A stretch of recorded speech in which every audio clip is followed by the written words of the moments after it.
I'm not sure if it's recording. I'm not sure if you can hear me, so I'm going to do a sound check.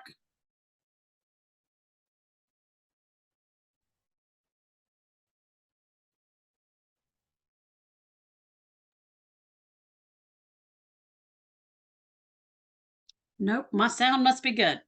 All right, this is Mrs. McDonald. I'm going to go ahead and start. I don't have anybody that's come in yet, but it's 6:03, so I'm going to go ahead and start. This is our online portion of the class at Chamberlain for ACT, SAT. We have an online class on Tuesdays, usually about 5:30ish. I'm gonna, at least by then, I will have sent you something to work on that you can work on from 5:30 to 6. If you're unable to do that, I get it. It's okay. You'll do it later.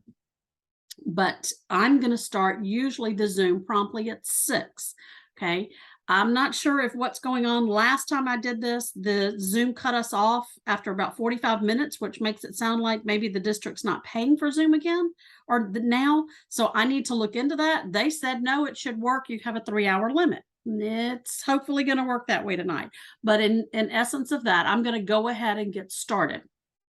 Okay. You all can pick up a book at Chamberlain that looks like this. It's the SAT book. It's the 2020 edition. I have not seen the 2021 or 2022 one yet. Not, at least not in our district. They haven't paid for them and sent them in. So that's the one we're going to use. The SAT doesn't change a lot. That it's 2 years old is not a big deal. I promise. Doesn't change. It's the same basic format. Same problems. I haven't seen much change at all in the last 4 or 5 years. All right. So just because of that, it is not a big deal. I am going to work with this passage. Hopefully you printed it, or you are able to look at it on your screen at the same time that we're doing this, so you can at least hear my voice. I usually work at least one section, sometimes two, kind of depends on what we're doing, since this is more of an introduction for some people that are new to our class and also new to the SAT. I probably will only get through one today, but I'm going to share my screen now, so pardon me as I do a little housekeeping here.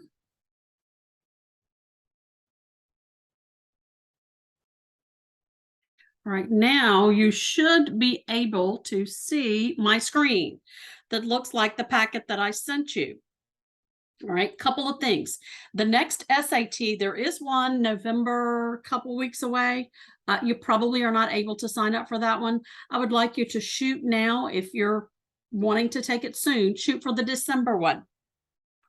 I forgot the date. It might be like the 3rd. It's whatever the first Saturday is in December. If you do not take that one, you don't get another opportunity with the SAT until mid-March. So you may want to do that just to make sure that you are in there and everything's going well for you, that you can find out where you are. Hopefully pass it in December. If not, we're going to be having to work up until March to be able to take that. There is an ACT as well. I'm going to shift gears since we've been working on ACT for a good many months here. Pardon me, a couple of months, because we had most of our students in the class took the test last week. So now I'm going to shift gears and we're going to work on the SAT. So make a note that this is the SAT. Very big difference in the testing. The SAT has 2 sections that we want to concentrate on to get your concordance score. That has the reading section, which is first. And here it is right here, 65 minutes, 52 questions. And then you have what they call the writing language. You are not writing, you are fixing what has been already written. That has 44 questions, and you have 35 minutes. And you say, Miss, that's a lot of questions for the short amount of time. The way I'm going to teach you, to when we work on that in a couple of weeks, you'll be able to do 2 or 3 a minute. It will not be a problem to do 35 minutes. In 35 minutes, answer those 44 questions. I promise. I've got a lot of little tips and tricks that are going to help you. In fact, this is the section that I see the most improvement, because once you learn a rule, it's going to be the same answer. Oh, pardon me, every single time. The reading, we are definitely going to increase your skills in the reading section. It just may not move quite as much as the writing language, but that's okay. This is a combined score. Most of you are going to want a 430 for the combined score for reading and writing language. Some of you may have a different score depending on when you graduated or you got your certificate. So just know, most of us are shooting for that. If you do not know, send me a message on the Remind. Tell me what year you graduated and what high school, and then I can look that up for you. All right, so the first thing that I want you, sorry, I don't know why. I haven't yawned all day till I started this, huh? Sorry, apologize. The first thing I want you to do is to know on the test day, it is very important that you bring a watch with you. You want to put a watch on the table, the same desk that you're working on, so that you're not causing yourself stress, having to look around and figure out what time is it? What is that clock working? All of those kinds of things. I say bring a watch. Now, it can't be a digital watch that can go online. It has to be like an old-timey watch, right? Either with the hands on it, or it can be digital, but not digital that can go online. So you need to bring a watch. They're going to read some instructions to you. You're going to do all your bubbling, and then they're going to say, okay, time for the first section. First section is the reading section. You will have 65 minutes to complete 52 questions. And then they're going to say on your mark, get set, go, or something similar, right? So whenever you sit down, probably it's going to be about 8:30. I gave the ACT this past Saturday. Mine started at 8:20. That's how long it took us to bubble. Usually I'm pretty on top of it and keep things moving, but that's not always the case. But let's just say it's going to be 8:30. All right. That is your start time for this particular one. I know. Oh, sorry. I know I don't want to spend more than 12 to 15 minutes per passage. Okay, I know that. So I'm probably going to go ahead and write, after I write 8:30, I'm going to write 8:45, and I might even circle that because I know by 8:45, I need to be finished and moved on to the other one, to the next passage, or getting ready to. If you only have 5 or 6 questions and you still have 4 or 5 to go, I would stop working on this particular passage if it gets to be 8:45. This one is taking you too long. Something's not working. This is not your best passage. I would smartly guess and move on. If you have time at the end, come back to it, but this one is not working for you. Oh, excuse me, if it's taking that long. So no, that's the first thing I want you to do is note the time. All right, the next thing I want you to do is to not read these instructions. Don't waste your time with that. You're going to move straight on into the passage itself.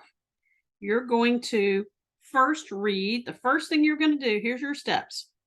First thing, you're going to read the introduction.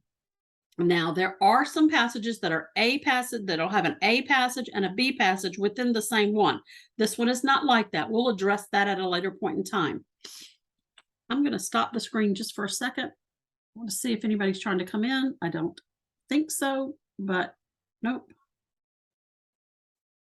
Okay. Just want to make sure I'm not leaving anybody out. It's now 10 after 6, so I'm going to continue to move. All right, so the first thing you're going to read is the introduction. The introduction is very important. Whether it gives you tons of information or only a few tidbits, it still sets you up for success. This one says, this passage is adapted from Mary Helen Stanfinick or something like that. Mary Ellen S. Okay, I am not going to stress myself trying to figure out how to pronounce this word. It will definitely cause you stress. You won't even realize it. So it's Mary Helen S. It's close enough for me. The Caliphs of Baghdad. Okay, start with, I don't know what that word means, but that's okay. I do know where Baghdad is, or I kind of know. I know it's over Iran, Iraq, that area. Oh, but it does say Georgia. Woo, okay. So is it Georgia that's in America? Or is it Georgia that's like close to Russia? So my first attempt here at trying to figure out what this is, I'm realizing, I still don't really know, but I do know it's not close to me, right? It could be in Georgia like close to South Carolina and Florida, or it could be Georgia that is in Russia, old Russia. It's a novel, and it was copyright. See the little C there? That means copyright. It was copyright in 2010. Now, if that's when it actually was written and it's about that time, that would be current times. I don't need to stress because that's basically current. Yes, it's 12 years old, but since about 1995-ish, I call it current. Before that, like in the 70s, definitely life was different. They just came out with the microwave in 1970 something, right? Um, Life was a little different then. We didn't have internet for sure in the 70s, but this is not them. We had internet, we had microwaves, we had all those things. If it said something like 1920s, I would know the cars just came out. Trucks, manufacturing plants and things like that were just getting going. If it said 1885, I would know you did not go to the bathroom in the house. Why do I need to think about all these things? Because that helps me put myself in the same position that our author is in. Now, I do know it also says it's by Mary S. It's the same person. So this person wrote it, right? It's adapted from this passage that this person wrote. She's the narrator. That may help me. All right, that's my number one thing to do is the intro. Always read and mark the introduction. Any names, date, places, underline them. If it says Julius Caesar here, or Shakespeare or something like that, I would know, it's that hard language to understand. Okay, I'm going to get frustrated with it, but I'm going to work through it.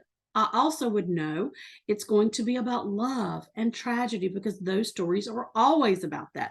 I don't know anything about this author, so I'm just going to move forward. My number two thing that I'm going to do is I'm going to read my first paragraph-ish. Now, this is my symbol for paragraph. And I'm going to say ish. Now, I know that's not really a word, but it helps explain what I'm trying to get across to you today. I absolutely am not going to sit and read this entire thing. Please, please, please do not do that. That is a waste of your time. It's too much information going in, and you're not reading with a purpose yet. I want you to read with a purpose. I'm going to show you how that works.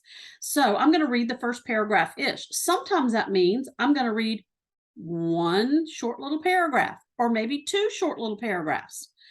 This particular paragraph is fairly long to me. I don't know that I'm going to read it all, but I'm going to start trying. See, all I want to know is lay of the land, kind of what's going on. Miss Grace Spivey arrived at Three Step, Georgia in August 1938. What are they doing on us? She wrote it a long time. She wrote it recently, but it was written about a long time ago. Okay, in the 1930s, that was just after the Depression. People were having hard times. There were cars, but not everybody had one by far. She stepped off the train wearing a pair of thick-soled boots suitable for hiking, a navy blue dress, and a little white tam that rode the waves of her red hair. Now, I don't know what a white tam is, but it says it rode the waves of her red hair. It's some kind of thing she put in her hair, a hair doodle, a hair headband. I'm not sure what. I'm not going to stress over that, but I'm just trying to kind of get a good picture of what's going on. At a gravity-defying angle. Okay, so she had it on. It looked like it might fall, kind of type thing. Okay, I've got a picture of my lady, my friend, Miss Grace. August was a hellish month to step off the train in Georgia. Okay, we might be talking about Georgia that's just above Florida because it's really hot in August in Georgia, right? Although it was nothing, she said, compared to the 119 degrees, it's very, very hot, that greeted her when she arrived. She arrived one time in Timbuktu. Okay, so she's used to the hot. When she went to Timbuktu, now it's making it sound more like it's Georgia, not in the United States, the other Georgia, which she assured us was a real place in Africa. I believe her remark irritated some of the people gathered to welcome her on the burned grass alongside the tracks. When folks are sweating through their shorts, they don't like hearing any of this is nothing compared to some other place. Okay, so she's irritating some people, right? She's saying, this is nothing compared to what I've been through. We all know somebody like that, a one-upper, right? She's not making any friends by doing this. Irritated or not. Okay, so it does even say that she's irritated. Irritated or not. Bear with me because the screen looks different than where I marked, so I might not mark it exactly. Irritated or not, the majority of those present were inclined to see the arrival of the new school teacher. Who is Miss Grace? She's the new school teacher. In a positive light. Hard times were still upon us in 1938, but like my mama said, we weren't no poorer than we'd ever been. And the citizens of Three Step were in a mood for a little excitement. Okay, I ended up reading this whole paragraph. I'm going to mark that I read that. That will become important to you later. What's going on here? This town, wherever it is, has just gotten a new teacher. Yay. In 1938, that's a big deal. Now we have teachers dime a dozen. They're everywhere, right? That was not the case in 1938. They have just gone through a very difficult time financially. The only way to get out of some financial trouble many times is through education. All right. I have now done this. Read my introduction. I have read my first paragraph-ish. I did happen to stop at the end of that paragraph because I felt like everything I read was teaching me more until I got down to the new school teacher. I didn't know why she was in this town. I still don't know where Three Step, Georgia is. I'm guessing it's Georgia, close to above Florida now. All right, I'm not going to continue to read until I set myself up for success. So my number 3 thing to do is to read the questions. But even before I do that, I'm going to mark my A and B questions, and I'm going to mark my cover questions. Let me show you what that looks like. You're going to set yourself up for success before you ever read the questions. You're going to go to the questions. Maybe not read them. You're going to go to the questions. When I go to the questions, and I did print these out just so I could move them easier for us. I'm going to look first for the A and B questions. How do I know which ones are the A and B questions? Well, I'm going to glance until I see lines, lines, lines. You see how this one has the? Then I'm going to look ahead. It says to the previous questions. I know this question and this question goes together. If I were to work this question and then go work this one, I would have wasted my time, right? I want to work these two together. All right, I'm going to glance on. Usually there's somewhere between 9 and 13 questions. So there are usually probably 2 that are A and B. And I look ahead. Oh, there's another one. This says to the previous question. So I know these 2 also go together. This helps you set yourself up for success. Now, the next thing I'm going to ask you to do is to go mark your cover questions. What are the covers? The ones that I want you to cover the answers. Usually it's the vocabulary ones. Well, miss, how do I know which ones those are? Usually it's one-word answers, but we know it's not in this case because these 2 go together. So I'm glancing back. Okay, none of those are one-word answers. I start back at the bottom and look up.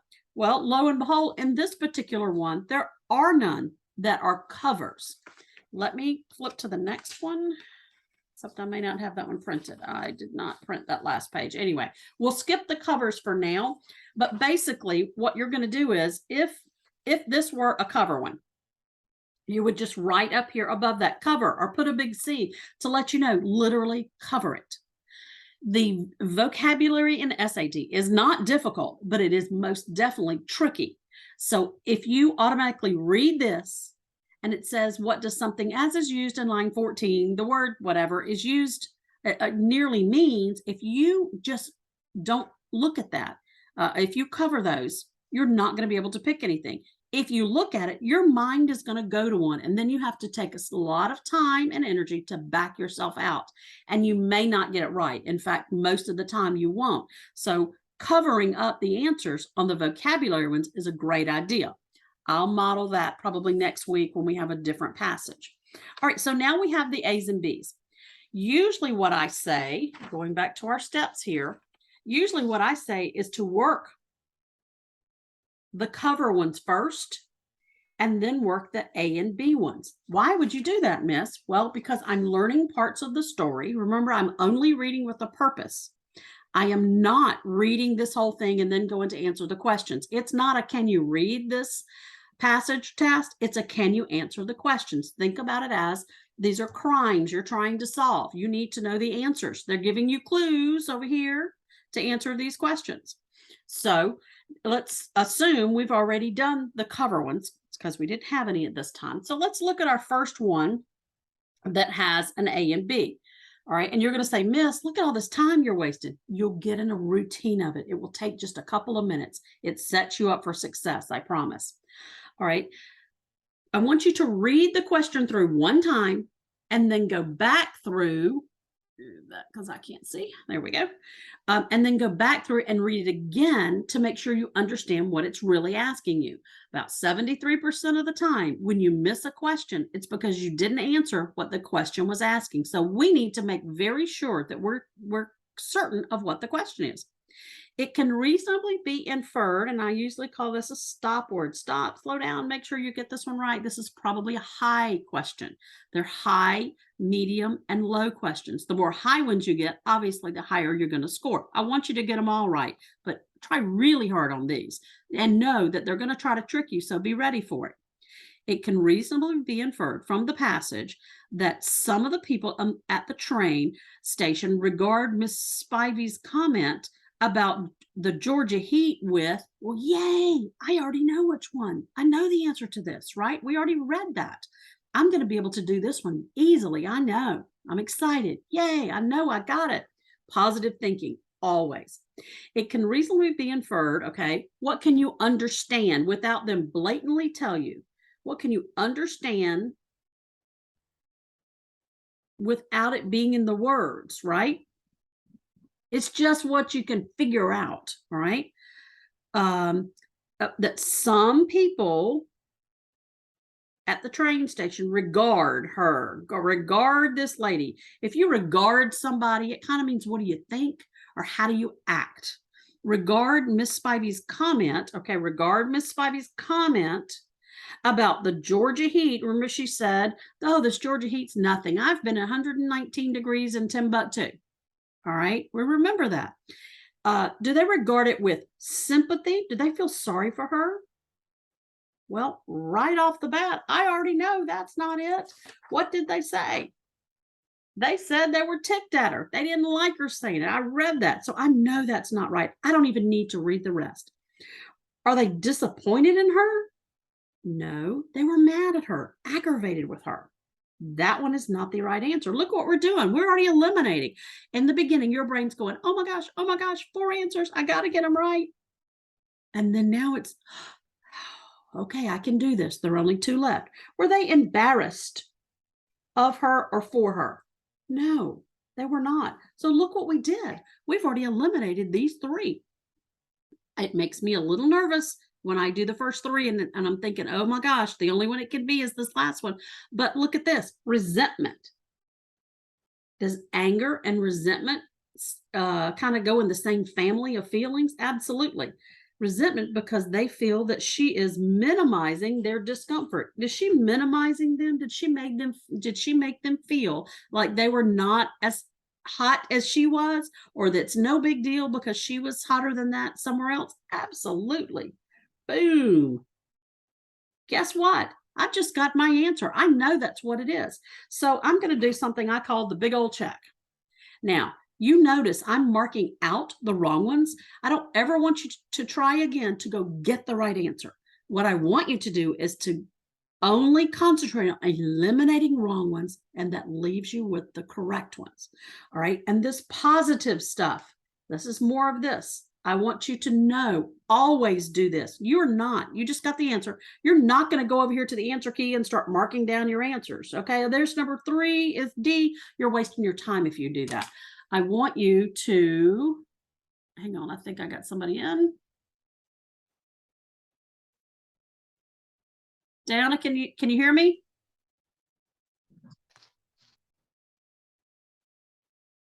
Can you hear me, Danica? Yes, ma'am. Yes, ma'am. I'm going to continue because I'm not sure if she can hear me.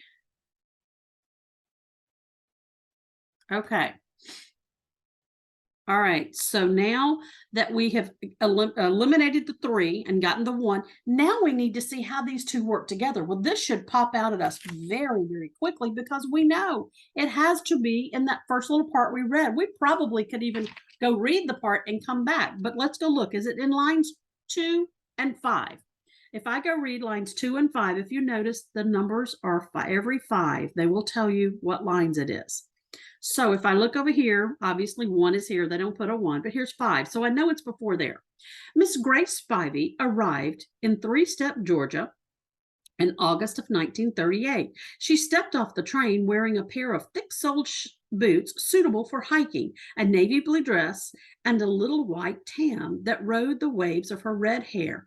All right, does that have anything to do about someone being resentful of her?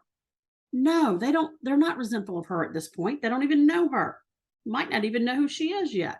So I'm eliminating that one. Then I go look here in lines 10 through 14. All right, my 10 is right here. Now you do notice also that it says, I believe to else. Those are the places that you need to look. I believe, was it 10? I believe her remark irritated some of the people gathered to welcome her on this on the burned grass alongside of the tracks. Does that have anything to do with that? Yeah, it does. Let me look here. This says some of the people. So that's a strong possibility. I don't know that it's right, except I really do, because there's the only one it can be. I'm going to check the others in line 14 through 20. So that's right after. Irritated or not, the majority of those present were inclined to see her arrival at the new school teacher as a positive thing. Well, that doesn't sound like any resentment. Remember, if it's not in these specific lines, it can't be right. This one comes after. I know it's wrong. So guess what I've done? I've already answered 2 questions, and I know I have these right. Now, sometimes you're going to put your big old checks, and it's not going to be right. I know this, but that's okay. You're going to feel like they're right. So we're going to move on. We'll go to our next ones. All right. What's the next ones I want to do? My other A and B. I'm not going to do this one for you. I'm going to let you do that on your own, just because we're just talking in general how to do these. All right. Then I'm going to do that, and I'm going to have some answer there, and I'm going to have my big old checks. Well, I'm already at the end of the passage, so probably what I'm going to do is go look and go backwards. That just seems to work for me. You've already read 8 or 9 different places here to be able to get these 2 things. So I'm going to go look ahead. According to the passage, well, duh, of course it's according to the passage. That really means nothing to you. Miss Spivey ended up in Three Step as a direct result. So Miss Spivey ended up in Threshold or Three Step, excuse me, as a direct result of her friendship, of attending college, of talking with a woman, or Miss Chandler's retirement. Now, you notice I am not reading all of that. That's another way to end the stress for you on this day. Only read the little parts you have to. Okay. If it has nothing to do with friendship, then we're not going to go anywhere with that. If it doesn't say anything about college, we're not going to go. Maybe we'll know this answer. Maybe we won't. If we don't know, we've definitely found out, why did she come here? How did she end up here? So maybe we'll answer it, maybe we won't. And then we'll move on, go to the bottom of here. In the third paragraph, yay, I love those. I'm going to figure out exactly what my answer is because it tells me where to find it. In the third paragraph, and I have to make this a little bigger so I can read it. What is the narrator most likely suggesting by describing Miss Spivey as having a wandered in line 40 in one situation and have marched in line 49 in another situation? Okay, I'm probably not going to go do too much with this because I need to go read in the whole paragraph to know what's going on here. Dewey, knowing Miss Spivey something, knowing she wasn't something, talking to Dewey, 2 years spent studying, or Miss Spivey's initial encounter? Okay, that doesn't help me a whole lot right now, but if I go back and read my third paragraph, which by the way, that's paragraph 1, paragraph 2, this looks to be paragraph 3 right here. Whoops, sorry, I had it still too big.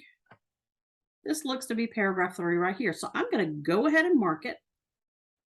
And I'm going to read paragraph 3. Now, I do need to make it bigger for me so I can read it.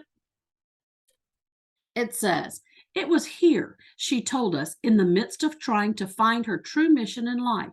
She had wandered," okay, there's that word we looked for. "She had wandered the afternoon into a lecture by the famous John Dewey, who was talking about his famous book, Democracy and Education. Professor Dewey was in his 70s by then," Miss Spivey said, but he still liked to chat with students after the lecture, especially female students, she added. Sometimes over coffee,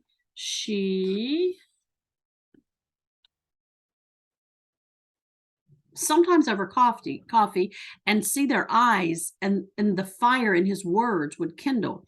It was after this lecture and subsequent coffee that Miss Spivey had marched to the teacher's lounge. Okay, here's that other word we're looking for, marched. First, she wandered into his class, then she marched. Okay, I'm thinking, what's her purpose? She has no purpose here. She's got a definite purpose here. I see two different things there, right? Marched to the teacher's college and signed up, all aflame. 2 years later, she told a cheery blue-suited woman from the WPA that she wanted to bring democracy and education to the poorest, darkest, and most remote and all forgotten corner of America. Okay, so now I know for sure this Georgia is Georgia, like above, beside South Carolina and above Florida. It just said in America. And I know she wandered in. She just, got nothing better to do. So no real purpose. This has to do with her purpose, right? Why would she wander? Because she doesn't have anything else going on. But then she marched. She got fired up by this professor guy, right? All right, let's go back and look at our question. One more page over. It says, it's number 7. All right. What's our question? She wandered in one situation and she marched in another. What the narrator most likely is suggesting, okay, that Dewey, knowing Miss Spivey, wasn't very confident in her ability to teach. Did we hear anything about the man saying, Dewey being the man, that she can't teach? No, we do not. That can't be an answer. We heard nothing about that. When it says in paragraph 3, it means paragraph 3. Talking with Dewey over coffee made Miss Spivey realize how excited she was to teach in the poorest and most remote corner of America. Did we hear that? We did. All right. Possibility, right? All right. After 2 years spent studying, Miss Spivey was anxious to start teaching and be in charge of her own classroom. Did we hear anything about her own classroom? No, she wanted to teach the poorest and remote people. Does that mean a classroom? Yes, but did we hear that? This one we heard more of than this. Then let's read D. Miss Spivey's initial encounter with Dewey's ideas was somewhat accidental. Ooh, accidental. Did she mean to walk into his lecture? No, she wandered in. She did not have a purpose of going in to find out about this guy. I'm already liking this one better. But means a contrast, and we had a contrast, definitely, ultimately motivated her to a decisive decision. Okay, so here now we have 2 possible answers. Our question again, go back when you're indecisive. What is the narrator most likely suggesting by describing her as wandering and marching? Okay. After talking to Dewey over coffee, do we hear her wandering in that? Miss Spivey's initial encounter with Dewey somewhere somewhat accidental. I heard wandering, didn't I? Yes. As soon as I saw accidental, I knew this was the right one, right? But ultimately motivated her to a decisive action. She's going to march her behind straight in there. Absolutely. This is it. And we move on. Now, let's go back and see what Let's see if we can answer the one before. According to the passage, Miss Spivey ended up in Threshold. We still don't know why she's in 3-step. We know she wants to teach in the poorest areas, but we don't know anything about Janet Miller, New York City, or talking with the woman from the WPA. She did go in and talk to the woman with the WPA, right? Miss Chandler's retirement. We still don't know how she ended up in this town, but we know that at some point she talked to this lady. That one might be true, but I don't know if it's how she ended up there. All right. I'm just going to continue to go here. I'll make it bigger.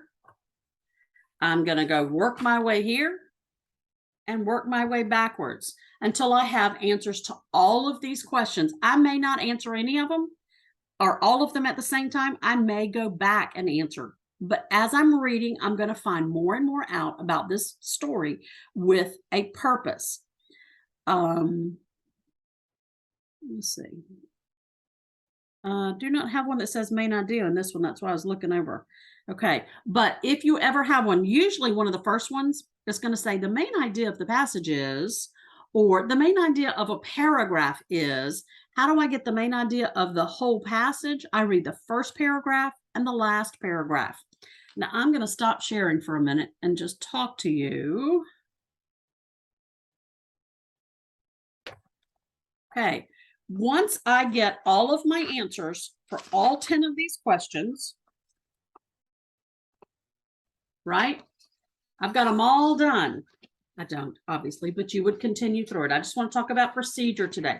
Once you do that, then I want you to move to the next, before you move to the next one, I said it wrong. Sorry, I hear my husband clanging dishes. He's cooking. I don't know what he's cooking.